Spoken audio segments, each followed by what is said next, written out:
I am master and commander. I am the master on the far side of the world. I'm Russell Crowe, making movies, making songs, and fighting round the world.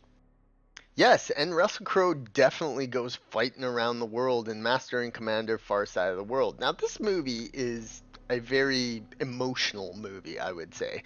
It's a movie that has a lot of place and value in the world, as it has some remarkable tales of how people used to live back in the period. And it is that kind of like very interesting, look into, how the struggles of the daily life of human beings and the elegance of Russell Crowe himself take place. I mean, it takes place kind of mostly solely on a ship, but also on the Galapagos Islands. And that is its most interesting point, I think, is that the way when people are seeing like the marine iguanas and like the different forms of life and cataloging them, it's a very like thought-provoking movie. And oh man, Russell Crowe's Jack Aubrey is incredible to see. And yeah, I mean they have a lot. Paul Bettany is in it, and there's a lot. This is a very historical movie. This is a movie that just tries to encapsulate exactly the time period. It's got some epic battling in it as well. And it even has Merry and Pippin in it. Well, I'm not well, one of them, but one of the Lord of the Rings, uh, Billy Boyd, and yeah. I mean, you just can't look at him as anything else. So it's got Merry in it. So but it is a good movie, and it is a little bit more on the slow side. So people who like historical movies are gonna love it. But I'd say Master and Commander is a fantastic film. It's firmly 8 out of 10 territory, but it is a bit slow and is a bit sluggish in its presentation.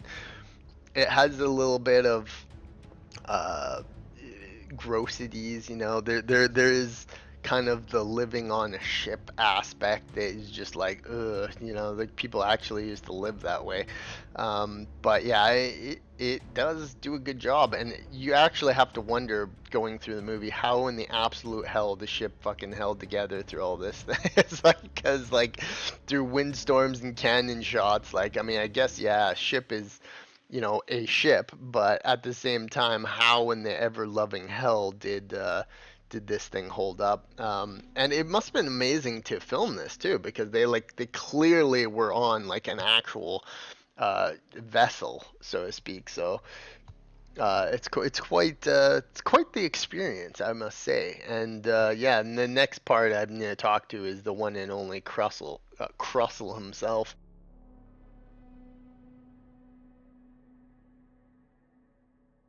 Now, Russell Crowe is like the commander, master, and commander himself.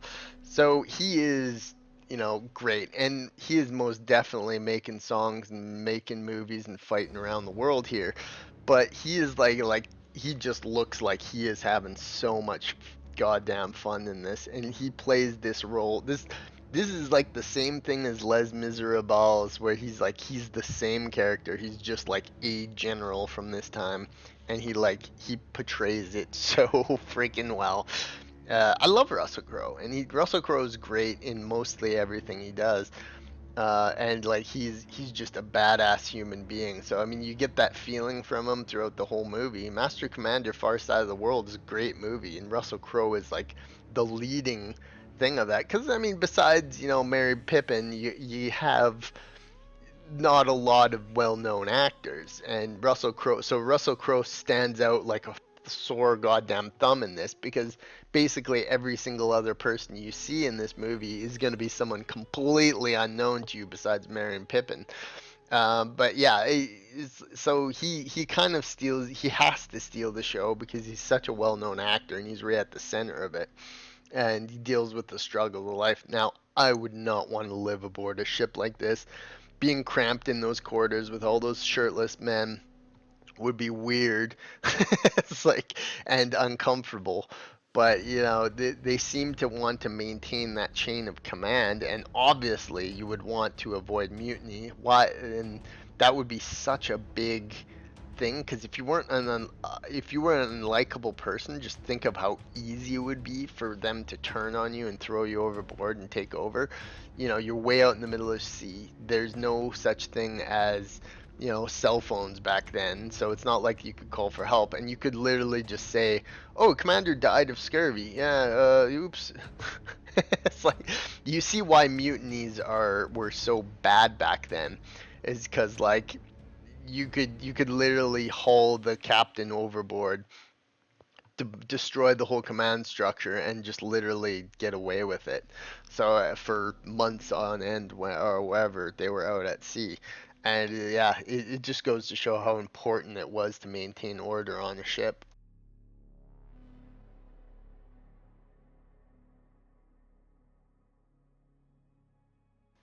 But like I said, it was a very, very interesting sequence when they get to the Galapagos Islands.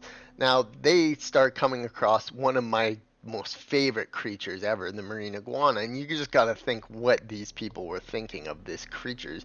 And he even makes a mention of it saying, iguanas are land creatures. They don't live in sea, and yet they're literally sea iguanas. So I mean, it's showing a period of time when people kind of, you know, had to come up with these realizations about nature and the, you know, they're learning about all these new life forms and ways of life. It was really magical time in human history, I would imagine, because, you know, what the hell could they come across? And you know, you get this boarded vessel full of starving people coming to an island full of absolute abundance. It would be a truly magnificent scene, and setting, because you know all these people who are starving aboard this vessel come across this island where there's just infinite life to eat and consume. You know, it's got to feel pretty good to know nature has your back like that.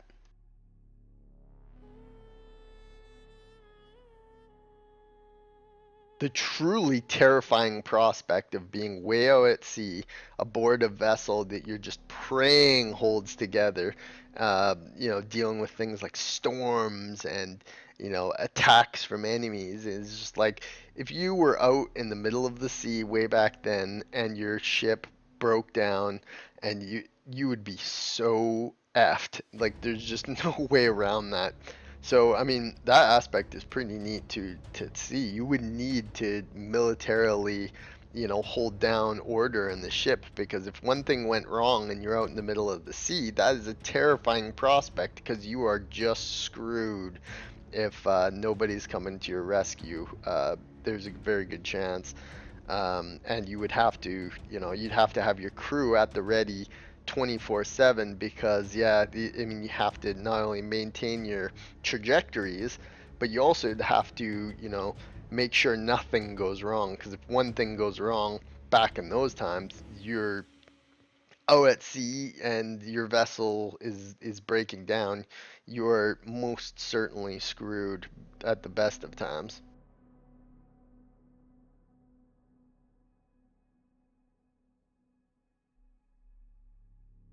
Russell Crowe is an absolutely fantastic actor, and I love watching him work.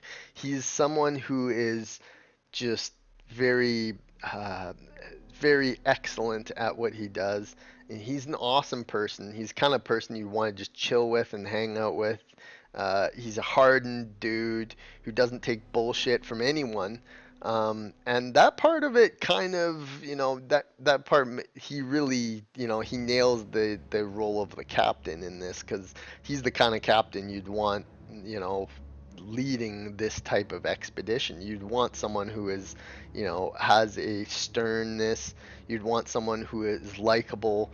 You want someone who does right for people and order. And I think Russell Crowe just does a great job in this movie. He's a wonderful actor, and he just lives up to every bit of that, you know, elegance of this kind of master and commander, so to speak. So I love the movie.